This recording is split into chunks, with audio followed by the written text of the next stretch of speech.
2011 համայնքների բարեկարգման աննախադեպ տարի, Հանրապետության նախագահի խոստումը կամ վերանորոգված տանիքներ ու ճանապարհներ, շինարարական ծրագրերի երկրորդ բումը համայնքներում երկրորդ փուլ, մարզպետի առաջին ընդունելությունը Ալավերդում, աղբի խնդիրները երկաթուղայինների թաղամասում, բյուջետային գործընթացը սկսված է, գյուղական թաղամասերի խնդիրներ կամ հողի հարկի կուտակված պարտքեր, ներկայացված թեմաների մանրամասները դիտեք առաջիկա 30 րոպեների ընթացքում։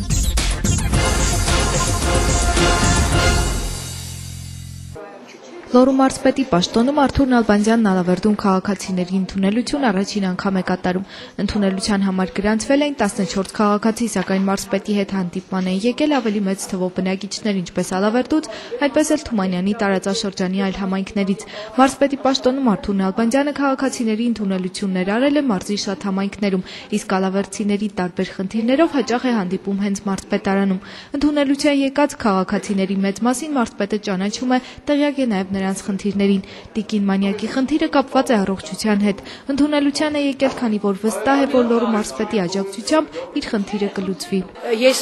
10 ամիս առաջ մարզպետին դիմում եմ գրել, որ օգնություն տան, մեկ էլ պետպատվերի թուղթ կամ հիվանդանոցում պարկեին, իմ դիագնոզը որոշվի։ Ում ոչ մերժվել են, ոչ չեմ մերժվել։ Դրա համար եկել եմ մարզպետի մոտ։ Անպայման կաջակցի, որովհետև ինքը շատ լավ տղա է, շատ հարցերում եմ ես իրան դիմել, ինքը ինձ շատ օգնել է, շատ։ Ես շատ գոհ ու շնորհակալ եմ իրանից։ Մարզպետին դիմող մարդկանց խնդիրների 90%-ը սոցիալական բնույթի է։ Ամենուր է այդպես ասում է մարզպետը։ Ցավոք սրտի մեր մարզում, ինչպես նաև բոլոր մարզերում սոցիալական խնդիրները առկա են, եւ այսօր դուք ինքներդ լսեցիք, թե ինչ հարցերով են դիմում։ Սա խոսում է այն մասին, որ մենք սոցիալական ոլորտում լուրջ անելիքներ ունենք, որպեսզի կարողանանք սոցիալական լարվածությունը մեր բնակչության մեջ փոքրինչ չափով թեթևացնենք։ Բնակիչների մեծ մասը դիմում է աշխատանքի տեղավորման հարցով։ Խնդիրը առկա է մարզի բոլոր համայնքներում, սակայն Թումանյանի տարածաշրջանում աշխատատեղի խնդրի լուծման ճանապարհ արդեն գտնված է։ Դա Թեղուտի պղինձ մոլիբդենային հանքավայրի շահագործումն է, իսկ ընդհանրապես մարզում ոչ միայն աշխատատեղի խնդիր կա, այլ նաև որակյալ մասնագետների։ Վերջերս Վանաձորում տեղի ունեցավ, այսպես ասած, աշխատանքի շուկա գոչված միջոցառումը եւ մենք տեսանք, որ այդ աշխատանքի տոնավաճառի ժամանակ կային գործատուներ, ովքեր կոնկրետ աշխատանք էին առաջարկում մարդկանց, բայց մարզում չգտնվեցին մարդիկ, որոնք համապատասխան էին տվյալ գործին աշխատանքի։ Ընդունելության եկած բնակիչների մեծ մասը ֆինանսական աջակցության կարիք ունի։ Նախկին քաղաքապետից շատ անգամ են ստացել աջակցություն ու հիմա էլ նույն ակնկալիքով են սպասում։ Նպաստ չեմ ստանում, ոչ մի բան չեմ ստանում, աշխատանք չունեմ, ոչ մի բան չունեմ, դրա համար կուզեմ մի հատ մոտենանք իր հետ հարցերը լուծենք։ Աղջիկս միայնակ է, 2 երեխա ունի, ամուսինս երկրորդ կարգի հաշմանդամ է, ես երրորդ խմբի։ Խոսքով տանը աշխատող չունենք։ Մարզպետի մոտ ընդունելության եկած քաղաքացիները դիմեցին նաև սոցիալապես անապահով հաշմանդամների կենսաթոշակի հետ կապված խնդիրներով, ինչպես նաև կենցաղային տարբեր հարցերով։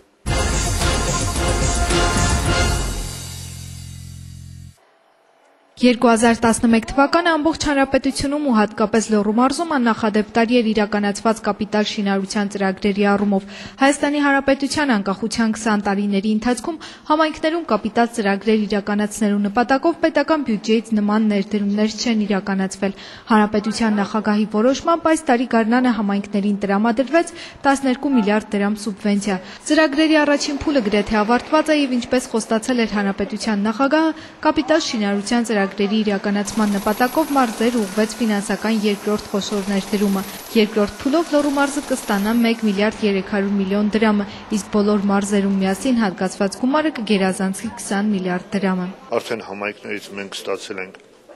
այն առաջարկությունները, թե որ համայնքում ինչ կարգի հրատապ կապիտալ ծրագրեր կան իրականացնելու, մենք փորձում ենք առաջնահերթություն տալ եւ ըստ առաջնահերթության արդեն ըստ համայնքների հատկացրել ենք այդ գումարները։ Լոռու մարզի տարածքում կապիտալ ծրագրերի առաջին փուլը ավարտված է, մարզպետը հետևողական է եղել իրականացվող աշխատանքներին։ Պետք է անկեղծ լինենք, որ թե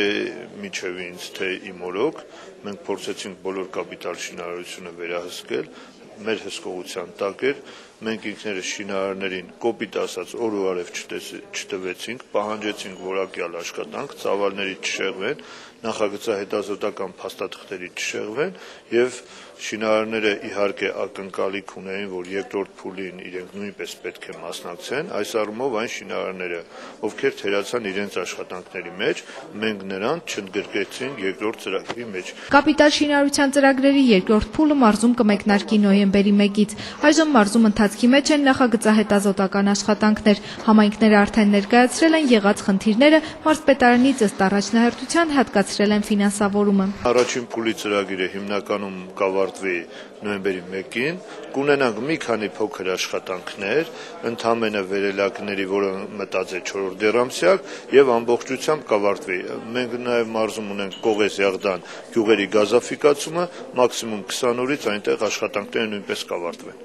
Եվ մենք արդեն իսկ ունենք տարածքներ, որ 10 օրվա ընթացքում կսկսվի երկրորդ ծրագիրը։ Կապիտալ ծրագրերի երկրորդ փուլով Ալավերդի համայնքին հատկացվել է 145 միլիոն դրամ, 65 միլիոն դրամը կծախսվի կոշտ կենցաղային աղբավայրի կառուցմանը, 50 միլիոնը բազմաբնակարան շենքերի տանիքների վերանորոգմանը, 30 միլիոնը փողոցների ասֆալտապատման նպատակով։ Ընդհանրապես մարզի 28 գյուղական եւ քաղաքային համայնքներում նախատեսվում է կառուցել համայնքային կենտրոններ, նորոգել դպրոցներ ու մանկապարտեզներ, ջրագծեր, բազմաբնակարան շենքերի տանիքներ, ստեղծել փողոցային լուսավորության համակարգեր, ասֆալտապատել ճանապարհներ եւ այլն։ Ծրագրերի հաջող ավարտի դեպքում նախատեսվում է կապիտալ ծրագրերի նաեւ երրորդ փուլ։ Հայտարարեմ, որ 2012 թվականին ունենալու ենք այս ծրագրերի երրորդ փուլ եւ եթե հաջողությամբ ավարտենք երկրորդ փուլը, մեր բնակիչներին վստահեցնում եմ, որ հատկապես այն կապիտալ ծրագրերը, որը ներկայումս իրականացնում ենք, կլինի շարունակական եւ իրենք անհանգստանալու բան չունեն, բոլոր տանիքներն է վերանորոգելու ենք, բոլոր ճանապարհները վերանորոգելու ենք, այսինքն մենք անդրադառնում ենք բոլոր հիմնախնդիրներին, որոնց ես շատ քաջատեղյակ եմ։ Կապիտալ ծրագրերի երկրորդ փուլով 5 միլիոն դրամ է տրամադրվել Թումանյան քաղաքի փողոցների լուսավորության համակարգի ներդրման, 5 միլիոն տանիքների նորոգման համար, 15 միլիոն դրամ հատկացվել է Օձունի թիվ 1 մանկապարտեզի հիմնանորոգմանը, 10 միլիոն դրամ հատկացվել է Աքորու կենտրոնական ճանապարհների վերանորոգմանը։ Կապիտալ ծրագրեր իրականացվելու են մարզի բազմաթիվ համայնքներում։ Մարզպետն ասում է, որ կապիտալ ծրագրերը կլինեն շարունակական եւ արդյունքում Ալավերդում այլևս չեն լինի ասենկաթող տանիքներ ու չասֆալտապատված ճանապարհներ։ Մարտին Հակոբյանը ակների միակ տրակտորիստն է։ Անկորձ են մնացել թե ինքը, թե տրակտորը։ Ակներում հող մշակող արդեն չկա։ Ինչպես շատեր, ինքն էլ վերջերս հրաժարվեց ակներասարի իր խոթարկից։ Շուրջ 10 տարի կուտակված հողի հարկը վճարել է ու հրաժարվել խոթարկից։ Պատճառն է սարի հեռավորությունն ու վատ ճանապարհն է։ Գյուղում ունեցած վարելահողն էլ չի մշակում։ Ջրի ու գյուղտեխնիկայի բացակայության պատճառով։ Կոմբայնը թանկ է։ Մենք էլ մշահող չունենք, որ ես անձամբ վերեմ 6000 մետր, 7000 մետր հողադային չա, որ դրամա ես վարության անեմ, թե կոմբայն եմ ուրիշ տեղից վերեմ, որ ցանեմ, չի լի։ Եթե ունենա մի 10-20 հեկտար, բաժալուստա ես կցանեմ։ Ժողովուրդն էլ չի տալի, ժողովուրդնից ներես, եթե գնամ ես ակներ, եթե հող եմ առնում, որ ակները դազումը ես ցանեմ, ու 30 բեշան ասում, նա չի լի։ Տենց էլ մենք Հայաստան ֆոնդ չունենք, հող չունենք։ Ակներ գյուղական թաղամասն ունի 120 հեկտար խոթար, 27 հեկտար տնամերձ, 50 հեկտար անջրտի վարելահող։ Հողի հարկի գծով բնակիչների պարտքը կազմում է 13 միլիոն դրամ։ Բացի տնամերձից ակներում ոչ մի այլ հողատեսակ չի մշակվում։ Վարելահողերը դարձել են խոթարքներ։ Ակներցիների մեծ մասն է զբաղվում է անասնապահությամբ։ Լյուդմիլա Խաչատրյանը անասուններ է պահում։ Ակներում խոթարքներ չունեն, իսկ հեռու սարերից խոտը բերելը թանկ արժի։ Այդ պատճառով էլ այս տարի անասնակերը ոչ թե սարից են բերելու, այլ գնելու են։ Դե չեն օգտագործում, որովհետև նախ ստեղ գյուղում տրանսպորտ չկա, ասենք վարող, ցանող չկա, ջուր չունենք, դրա համար էլ ժողովուրդը նախընտրում է խոթարքանի, չկա այդ հնարավորությունը չունեն, որ ուրիշ գյուղից գնան բերեն տրանսպորտ ստի, վրիններին շատ թանկ է նստում, նախ վարելանյութը շատ թանկ է, հետո էլ պետքա տրակտորիստին էլ վճարեն եւ այլը, սերմնացուն հայթայթելը շատ դժվար է, այնպես որ դրա համար չեն կարողանում։ Եթե գյուղում գոնե մի տրանսպորտ լներ, մեկը մեկին կոժանդակ էր, բայց որ ուրիշ տեղից պետքա բերեն, հնարավոր չի։ Սանահին գյուղական թաղամասում կա 37 հեկտար տնամերձ հողամաս, 240 հեկտար խոթարկ, շուրջ 40 հեկտար վարելահող եւ 14 հեկտար այգի։ Հողի հարկի մասով սանահնեցիները տեղական բյուջեին պարտք են 25 միլիոն դրամ։ 2011 թվականին Ալավերդու քաղաքապետարանից հողի հարկի մասով Լոռու մարզի վարչական դատարանին ուղարկել 14 դատական գործ։ Դատարանում հայտնված հողի հարկի մասով ամենախոշոր հարկատուն տեղական բյուջեին պարտք է 250,000 դրամ։ Գործեր կան, որ արդեն վճարման կարգադրություն արձակելուց հետո մարդիկ եկել եւ վճարել են, կատարել են իրենց պարտավորությունը, մարդիկ կան, որ անգամ վճարման կարգադրությունը ստանալուց հետո չեն կատարում իրենց պարտավորությունները, այդ դեպքում մենք կատարողական թերթիկ ենք ստանում, դիմում ենք դատարան, ըստ այդ արձակված վճարման կարգադրությունների կատարողական թերթիկ ենք ստանում ու դրանք ուղարկում ենք Ալավերդի քաղաքի հարկադիր կատարման ծառայություն, դատական ակտերի հարկադիր կատարման ծառայություն, որտեղ հարուցվում են կատարողական վարույթներ եւ հարկադիր կատարողները բռնագանձում են այդ գումարները։ Իրենց հարկային պարտավորությունները չկատարելը երկու գյուղական թաղամասերի բնակիչներն էլ բացատրում են այն հանգամանքով, որ հողը չեն մշակում, հետևաբար նաև եկամուտ չեն ստանում։ Երկար ժամանակ բնակիչների դժգոհությունն է հարուցել նաև այն հանգամանքը, որ երկու թաղամասերում էլ ոռոգում չի իրականացվում, իսկ իրենք վճարում են ջրդի վարելահողի հարկ։ Լոռու մարզպետի որոշմամբ հողատեսքի փոփոխության շնորհիվ հիմա 1 հեկտար վարելահողի գումարը շուրջ 700 դրամով նվազել է։ Բողոքում էր հենց տվյալ խնդրի շուրջ, որ եթե մեր հողը լինի անջրտի, ոչ թե ջրովի իրականությանը համապատասխանի, մենք կվճարենք։ Հիմա այդ խնդիրն էլ է լուծված, արդեն աշխատանքները կատարվում են, 2006 թվականից փոփոխությունները կարվի պետական գրանցման ժամանակից ու եթե կան բնակիչներ, որ ջրովի վարելահողի համար վճարած գումար կունենան, այդ գումարը չի կորչի։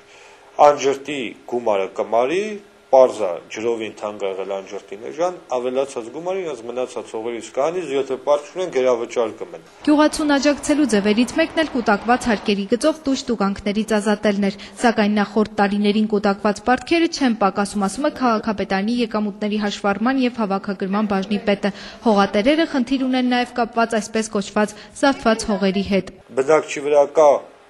պետական գրանցման ժամանակ գրանցված, ուրեմն մի հեկտար հողամաս,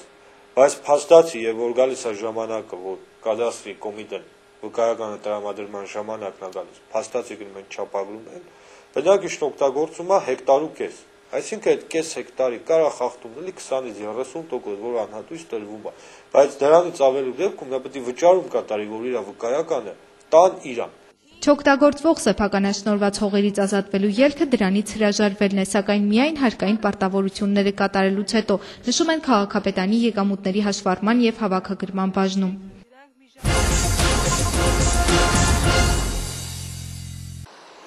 Աղբավայր հիշեցնող այս տարածքը դեպետի ափն է։ Այստեղ գետափի շուրջ 50 մետր հատվածը ծածկված է կենցաղային աղբով։ Դուք որտեղ եք կոնկրետ դուք ձերա։ Ոչինը Прямо քիչ-քիչ շպրտում եմ գցեմ գետի հենց մեջտեղը։ Ի տարբերություն քաղաքի մնացած թաղամասերի, Սանահին կայարանցիների աղբը ոչ թե կոմունալ ծառայությունն է տանում, այլ գետը։ Թաղամասի բնակիչներն իրենք էլ խոստովանում են, որ աղբով լի տոպրակները պատուհանից ուղիղ գետն են նետում։ Շատերն էլ մյուսների նման չեն արարում ու աղբի դույլերով իջնում են գետի ափ, որտեղ իսկական աղբավայր է։ Անհարմար է, ինչ վիճակ է։ Լրիվ խոլերանոց։ Իսկ վտանգավոր չեք։ Իհարկե, կռիվներ, օձեր ամեն ինչ կան։ Եվ երեխաները բոլորը խաղում են այնտեղ։ Ամբողջ ափը հիմա որ դուք տեսնեք, ահա որ սարսափելի վիճակը, դա հիգիենիկ, ես չեմ ասում, չի կարելի։ Հատկապես որ ես գեղարվեստորեն սիրում եմ ամեն ինչը, ամենայն մի փոքր թուփն էլ ինձ համար դուրեկան է։ Նման բանը տհաճա, երբ տեսնում եմ կեղտա։ Մի քանի ամիս առաջ թաղամասում տեղադրված աղբամանը պարզվում է ոչ ոքի պետք չի եղել։ Թաղամասի բնակիչների մի մասը դժգոհում է, թե աղբամանը շատ հեռու է եղել։ Մյուս մասն էլ, թե իրենց շենքին շատ մոտ է ու գարշահոտությանը չեն դիմանում։ Աղբը տնից դուրս հանելու ամենակարճ ճանապարհը պատուհանից նետելն է, այդպես էլ անում են։ Իսկ ամռանը գարշահոտությանը չեն դիմանում ու դիմում են կոմունալ ծառայությանը։ Աշնանն ու ձմռանն էլ աղբի հետ կապված խնդիրները չեն պակասում։ Այս շրջանում էլ աղբի հետևանքով առնետներն են լցվում բնակարաններ։ Դե պատուհաններ գցում են միանգամից գետն անգնում գետը տանում է, բայց չեն հասցնում է պատուհաններին։ Հալաստեղից նայպես ինչեր կա։ տունեն մաքրը մտի են լցնեմ, ռեմոնտենանը մտի են լցնեմ, քարա, չնգիլա, ինչ զիբիլաս սկա, ես զզվում եմ, պտի ամեն մարդ ինքն իրան հաշիվ տա, որ աղբը չսիրի, աղբը դա կեղտա, հիվանդությունն է, Ես ծմրան սեզոնն արնում, ամարը գետը որ վարարում է, լրիվ քշում է տանում է, մաքրում է, իջնում են, դույլերի մեջ են լսում, տանում են գետը լսում, մի մասը տոպրակների մեջ են լսում, իջնում է ներքևից գետը, էլի շպրծում է գետը։ Սանային կայարանի 4 շենքերի ու նաև սեփական տների բնակիչներ իրենց կենցաղային ու նաև շինարարական աղբը լցնում են դեպետ։ Բնակիչների մեծ մասը կոմունալ ծառայության հետ աղբահանության պայմանագիր չունի։ Նախկինում, երբ բարեկարգում սահմանափակ պատասխանատվությամբ ընկերությունից այստեղ աղբարկղեր են տեղադրել ու փորձել սպասարկման պայմանագրեր կնքել, ոչինչ չի ստացվել։ Պայմանագրերն ու աղբամաններն էլ իրենց թաղամասին չի օգնի, կարծում է Վարդուշ Հյուզբաշյանը։ Այս դամբեստը հիմա որ մեկը նեղություն տակ, բացրանակ նայեք, կտեսնեք, թե ինչքան կեղտ կա։ Վախեն ящикներ էլ տնեն, էլի դուշ չիտեն գալել ժամանակին, որ ատը ընտանեն, հետենոնել ետ գետը գծել, հետպիսի է։ Որ գետը գծեն էլ լավ է, բայց գետ ապնեն գծեմ, ավելի ոտ, ավելի ճանջամու, ծակատաներն լսվեմ, խանգարեմ շատ, Հիչ լավ չի, էլի ասում որ գետը գծեն, էլի ոչինչ, բայց գետը էլ չեն գծում է։ Պատուհաններից են շպրտում։ Մեծամասամբ հա, մանավանդ բացահար շենքերը։ Նկարեք պրուդների վրա ցելոֆոնները կախված, եթե նկարեք էլի վարել։ Շատ եզակի մարդ որ իջնում է։ Այն էլ իջնում է, այնտեղ գոնե չի կտանում գետը գծը։ Այնտեղ մոդիկ գծում են։ Ոնց որ շենքի է, թե գցեն ու գնան հանգիստին գտանել։ Սանային կայարանում գետը աղտոտելը ոչ նորություն է, ոչ էլ զարմանալի երևույթ։ Թաղամասի տարեցներն ասում են, որ այստեղ միշտ է այդպես եղել։ Նույնիսկ երբ աղբի մեքենան ամեն առավոտ հասնում էր թաղամաս, բայց եթե տարիներ առաջ շատերը ամաչում ու միայն գիշերով էին աղբը գետը նետում, հիմա օրվա բոլոր ժամերին։ Արդյունքն էլ համատարած գարշահոտությունն ու տհաճ տեսարանն է։ Դե չէ, ոչ թե եթե հնարավոր է որ մեքենան գա կանգնի, ստիպված կբերեն կգծեն, բայց որ եթե մեքենան ասենք առավոտը շուտ է գալի մարդիկ քնած են դնում կամ բան, դե դժվարանում են վեր կենան։ Թաղամասի շատ բնակիչներ էլ գիտակցում են, որ 21-րդ հազարամյակում ապրող մարդուն վայել չապրել կեղտի, ասել է թե հակասանիտարական վիճակում, իսկ խնդրի ելքը մեկն է, թաղամասից պետք է կատարվի աղբահանություն։ Տհաճ է իհարկե, հետո արդեն հիմա քանի որ ձուկ էլ կա գետում, թող ավելի բազմանա, ժողովրդին օգուտ է, լավ կլինի։ Ուրիշ բան չէ, մեր քթիթակ աղբը լցնում ենք, հոտը, ամառները հոտը խեղդում է։ Լավ կլինի, եթե ամեն օրյա տեղափոխում լինի, ինձ թվում է բոլորն էլ կհամաձայնեն։ Հունվարի 1-ից բարեկարգում ՍՊ-ի փոխարեն քաղաքում աղբահանության վճարները կգանձեն քաղաքապետարանի եկամուտների հաշվառման եւ հավաքագրման բաժնի հավաքագրողները, իսկ նոր սպասարկման պայմանագրեր Սանային կայարանից կնքել են միայն 50 բնակիչներ։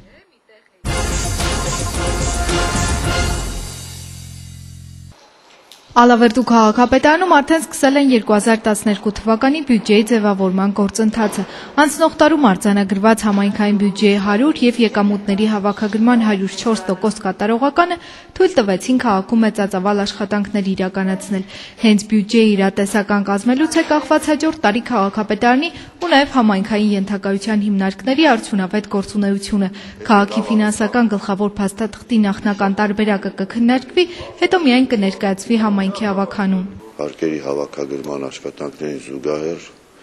ավելի մեծ ուշադրություն դարձրեք ու նաև բաժինների մեր ենթակառույցների հետ համագործակցել, որպեսզի ինչ որ տեղ գտնում են, որ հետ ենք մնացել մենք ժամանակացույցից, որ կարճ ժամանակում այդ բացը լրացվի ու մենք արդեն հնարավորություն ունենանք ըստ ժամանակացույցի առաջ շարժվենք։ Այսօր դա մեր ամենակարևոր աշխատանքն է, որովհետև բյուջեի ճիշտ կազմումից կախված հաջորդ տարվա մեր աշխատանքների արդյունավետությունը, որպես ունենանք իրատեսական կանխատեսելի եւ հավաքագրվելիք եկամուտների ճիշտ բաշխում ըստ հարկատեսակների եւ ըստ եռամսյակների ու դրան համապատասխան նաեւ բյուջեի մյուս ծախսային մասը։ Համայնքային ենթակայության հիմնարկներում արդեն սկսված են ձմռան նախապատրաստական աշխատանքները, հիմնարկների մեծ մասը գազիֆիկացված է, իսկ փայտով ջեռուցվող երկու նախակրթարանները արդեն ստացել են վառելափայտը։ Խորհրդակցության հաջորդ հարցը վերաբերում էր սեփական եկամուտներին։ Եկամուտների հաշվառման եւ հավաքագրման բաժնում արդեն հավաքագրել են 1.465.000 դրամ։ Հողի հարկը ունենք հավաքագրած 52.000 դրամ, մեր 10 ամսվա պլան ուրեմն 4.365.000 դրամ է, որից հավաքագրել ենք 4.500.000 դրամ, ունենք մնացող 360.000 դրամ, որը նախնական մեր պլանավորվածության հոկտեմբեր ամսին կերակատարենք, քանի որ քաջ գիտակցում ենք, որ նոյեմբեր-դեկտեմբեր ամիսը հողի հարկի առումով քիչ ավելի դժվար է լինելու։ Մեր երկրորդ խնդիրը ուրեմն փոխադրամիջոցների գույքարն է, 10 ամսվա կտրվածքով 66% պլանը կատարվել։ Շատ բնակիչներ սովորաբար խուսափում են հարկային պատասխանատվությունից, մտածելով, որ տարիներ անց կազատվեն հարկային բեռից։ Հարկատուներին տուժտուկանքներից ազատելու որոշումը կարևոր է, բայց ոչ պարբերաբար, կարծում է Ալավերդու քաղաքապետը։ Դա շատ լավ պրակտիկա է տուժերից ազատելը, հարկային ամնիստիա հայտարարել եւ այլն, բայց ոչ անընդհատ, այլ որոշակի պարբերականությամբ, այն էլ ոչ թե համատարած բնույթ պետք է գրի դա, այլ էլի կոնկրետ հասարակական բնույթ։ Եթե մարդը ունի լավ գործող բիզնեսը ընդհանրապես իր անպատասխանատվության, անպարտաճանության հետևանքն է, որևէ արտոնությունից չի օգտվելու։ Խորհրդակցության հաջորդ թեման վերաբերում էր կապիտալ ծրագրերին։ Պետության կողմից կապիտալ ծրագրերի իրականացման նպատակով հատկացվող 145 միլիոն դրամից 65-ը ներդրվելու է աղբավայրի կառուցմանը։ Շուտով կմեկնարկի շինարարությունը, Ալավերդին կլինի այն եզակի համայնքներից, որ կունենա լիցենզավորված աղբավայր։ Փաստորեն ֆինանսական հարցերն էլ լուծված, մենք արդեն կանխատեսելի գիտենք, որ փուլի ֆինանսավորումը որ աղբյուրից ալինելու է գումարները հատկացված է։ Մյուս տարի մենք արդեն այդ խնդիրը չենք ունենա։ Շատ կարևոր հիշարժան ու պատմական իրադարձություն է, որովհետև ժամանակին ունեցել ենք թեկուզ աղբավայր, բայց ոչ այդ չափանիշներով հետո երկար տարիներ ընդհանրապես չենք ունեցել լուրջ բնապահպանական խնդրի լուծումը։ Նոյեմբերի 11-ին լրանում է Սուրբ Գրիգոր Նարեկացի եկեղեցու հիմնադրման 10-ամյակը։ Այդ հիշարժան տարեթվին նվիրված միջոցառումների շրջանակում Ալավերդում մոտ 1000 ծառ է տնկվելու։ Քարտեզով ատեց, հիշելով ատե քաղաքում շրջելով նա այդ մանրամասը ու ասեք մենք մաքսիմում քանի տնկի կարանք Ճիշտ է, մենք այդ մտավախությունն էլ ունենք, որ այդ տնկիները մի մասը հենց հաջորդ օրը որոշ մարդկանց կողմից փչացվում, գողացվում, բայց այնուամենայնիվ դա չի պատճառ, որ քաղաքի կանաչապատման աշխատանքները դադարեցնենք։ Ծառատուն կիրականացվի քաղաքի բոլոր թաղամասերում։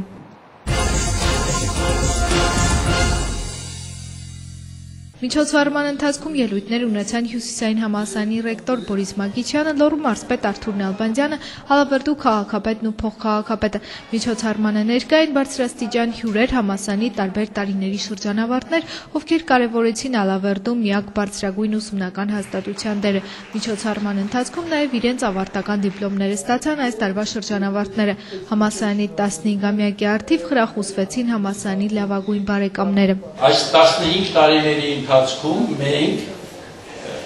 Ալավերդու մասնաճյուղը 443 շրջանավարտ ենք տվել տարբեր մասնագիտությունների գծով։ Դա մեր տարածաշրջանի եւ Ալավերդի քաղաքի համար լուրջ կադրային եւ մասնագիտական բազա է եւ ուզում եմ նաեւ նշել, որ նրանց մեծ մասը ի ուրախություն մեզ այդ 443-ից մեր հաշվառումով 312-ը շուրջ 70%-ը աշխատում են իրենց մասնագիտությամբ կամ հարակից մասնագիտությամբ։ Համոզված եմ, որ այդ դիպլոմները ձեզ ավելի պարտավորեցնող է, քանի որ մեր դասախոսները ջանք ու եռանք չեն խնայել եւ կայուն եւ հիմնարար գիտելիք են սերմանել մեր ուսանողներին, քանզի նրանք մեր ապագան են եւ ապագայի բալանին նրանք ձեռքերում են։ Մենք կարևորում ենք Թումանյանի մասնաճյուղի գործունեությունը եւ ընդհանրապես ցուցային համալսարանի գործունեությունը Հայաստանի մարզերի շրջանների համաչափ զարգացման ռազմավարական ծրագրի իրականացման տեսանկյունից Այս տարի քաղաքապետի գավաթ մրցաշարին մասնակցեցին 11 ֆուտբոլային թիմեր քաղաքի տարբեր թաղամասերից ու տարբեր հիմնարկ ձեռնարկություններից։ Ընդհանուր առմամբ առաջնությանը մասնակցեցին 150 մասնակիցներ, առաջնության ընթացքում կայացավ 30 հանդիպում։ Կիսաեզրափակիչ խաղերում գրանցվեց ոչ ոքի տուգանային հարվածներով որոշվեց հաղթող թիմը։ Կայացավ Սանահին Կայարան եւ Ալավերդու պետական քոլեջ թիմերի հանդիպումը։ Սանահին Կայարան թիմը առաջնությունում գրավեց 3-րդ տեղը։ Եզրափակիչ դուրս եկան Ալավերդու քաղաքապետարանի եւ Հայպետչին թիմերը։ Այս տարի եւս քաղաքապետի գավաթ առաջնության հաղթող ճանաչվեց Հայպետչին թիմը։ Ինչպես միշտ այս անգամ եւս քաղաքապետի գավաթ ֆուտբոլի մրցաշարը անցնում է անզիջուն, հետաքրքիր պայքարում, մեծ հետաքրքրություն է առաջացրել մեր համակարգացների, մարզասերների, ֆուտբոլասերների շրջանում։ Շատ լավ առաջնություն էր ու ասեմ, որ տարեստարի ավելի լարված առաջնություններ լինում, փառք Աստծո, Աստված տա, մենք ամեն տարի անցկացնենք այդ ամենամյա մրցաշարը, նաև հայտնաբերենք նոր տաղանդներ, նոր ֆուտբոլիստներ եւ նոր թիմեր կան խաղան այդ մրցաշարին։